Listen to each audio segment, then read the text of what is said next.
Shalom, salam sejahtera buat kita semua.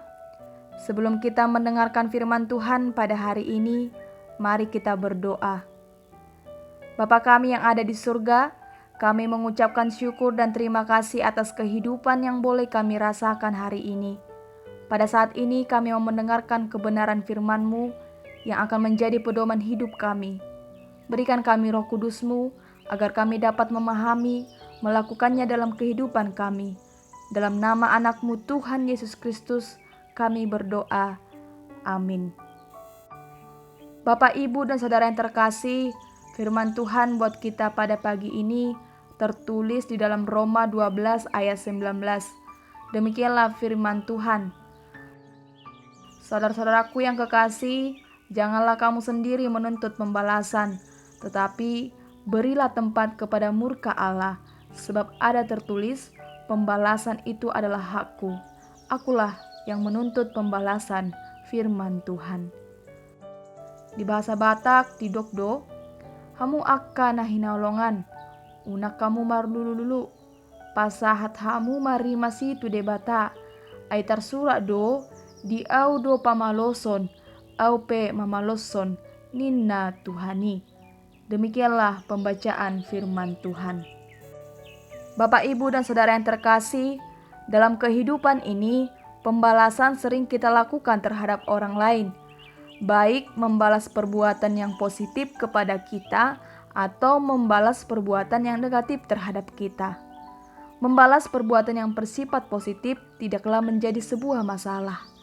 Tetapi yang jadi permasalahan adalah ketika kita membalaskan perbuatan negatif yang diberikan orang lain kepada kita. Pembalasan menjadi salah satu cara agar manusia merasa puas dan tidak merasa dirugikan oleh orang lain. Itu tidak heran mengapa pada umumnya manusia cenderung untuk membalaskan kejahatan yang dilakukan terhadapnya. Namun disadari atau tidak, membalaskan hal yang jahat kepada orang lain justru dapat berakibatkan melakukan kejahatan yang serupa, bahkan mungkin kejahatan yang lebih besar. Lalu bagaimana seharusnya merespon atau menyikapi orang lain ketika ia berbuat sesuatu yang jahat kepada kita? Bapak, Ibu, dan Saudara yang terkasih, melalui firman Tuhan kita pada hari ini dikatakan bahwa pembalasan itu adalah hak Allah, bukan kita manusia. Biarlah kita memberi tempat kepada murka Allah.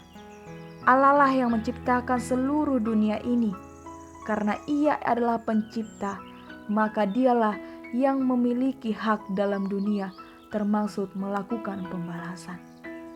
Bahkan dalam ayat berikutnya dikatakan bahwa ketika orang berbuat jahat kepada kita, janganlah balas dengan kejahatan, tetapi melakukan yang baik bagi semua orang.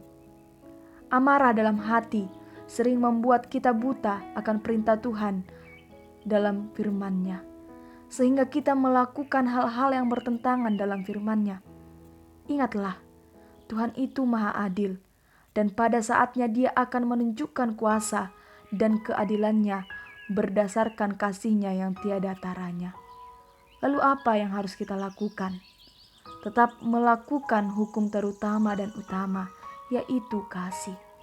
Tetap menunjukkan kasih kepada semua orang, bahkan kepada orang yang membenci kita sekalipun.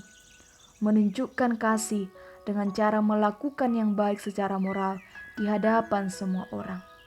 Biarlah Allah yang menjadi hakim, penilai, dan yang menjatuhkan hukuman kepada setiap manusia yang ada di dunia ini. Amin. Kita berdoa.